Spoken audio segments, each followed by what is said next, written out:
Terima kasih pengajar majlis. Silap tu bukan pengerusi majlis pimpinan. Bismillahirrahmanirrahim. Alhamdulillahirabbil alamin wassalatu wassalamu ala asyrafil anbiya'i wal mursalin wa ala alihi wa sahbihi ajmain. Assalamualaikum warahmatullahi wabarakatuh.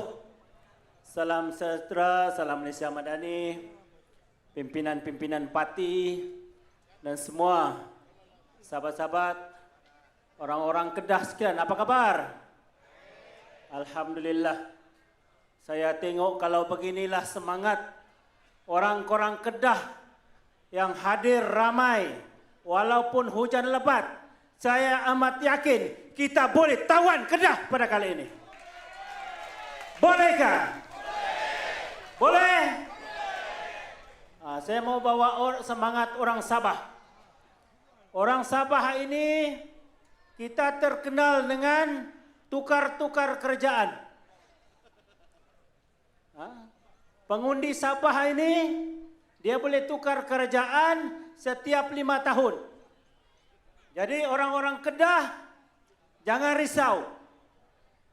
Kalau kita tukar kerjaan negeri Kedah yang ada sekarang ini, kita akan pastikan kerajaan negeri Kedah yang bakal ditubuhkan nanti seiring dengan kerajaan persekutuan. Kita mau menteri besar, kalau orang Sabah kata bukan menteri besar yang tubal. Tahu apa tubal kan? Menteri besar yang kita pun boleh pahamlah menteri besar yang ada. Tidak seiring dengan pemikiran yang dibawa oleh yang amat berhormat Perdana Menteri. Dia boleh fikir nak ambil Pulau Pinang. Saya pun tidak boleh terfikir. Bagaimana seorang menteri besar bukannya bercakap tentang pembangunan negeri, tapi mau ambil alih Pulau Pinang. Masuk akal ke tidak? Ini satu perkara yang tidak logik dan tidak boleh diterima oleh akal logik kita. Tetapi ini keluar daripada seorang menteri besar. Jadi ini yang kita kena fikirkan.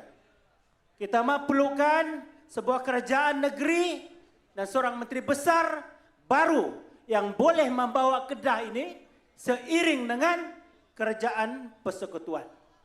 Jadi saya minta supaya rakyat Kedah terutamanya di Dun Kulim ini, supaya kita kena berfikir.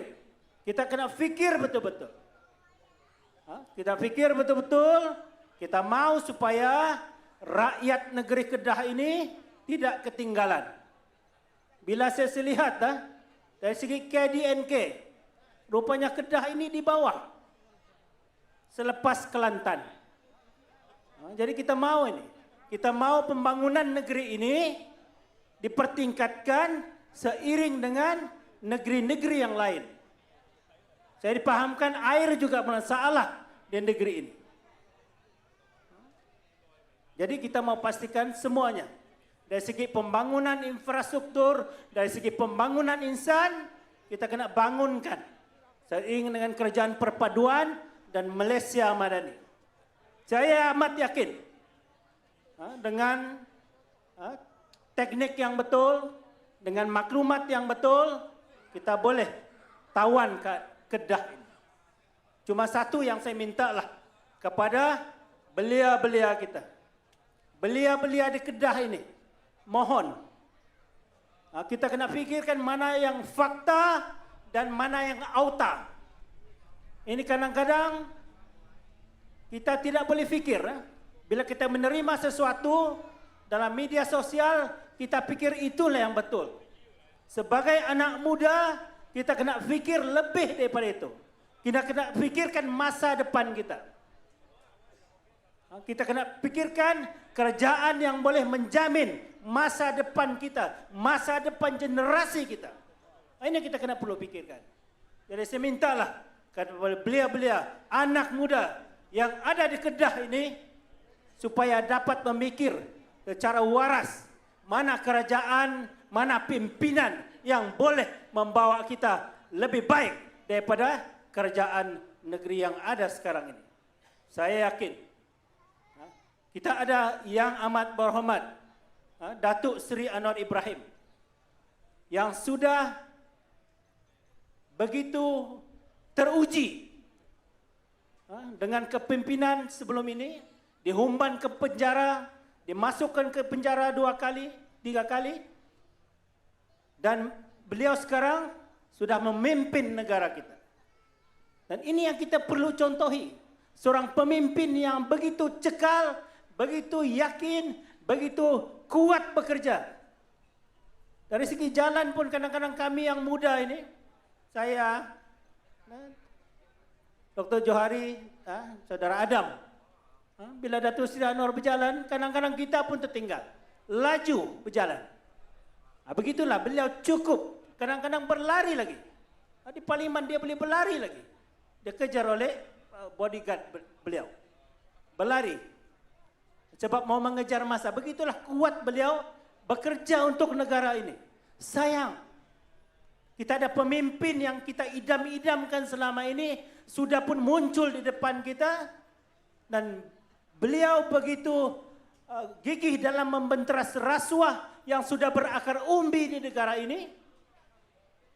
Kita tidak bagi peluang kepada beliau dan juga pimpinan untuk menerajui negara ini. Di peringkat persekutuan kita sudah pegang, dan kita mau supaya di peringkat negeri juga kita akan pastikan Kedah dan negeri-negeri yang lain kita akan pastikan seiring dengan kerjaan persekutuan.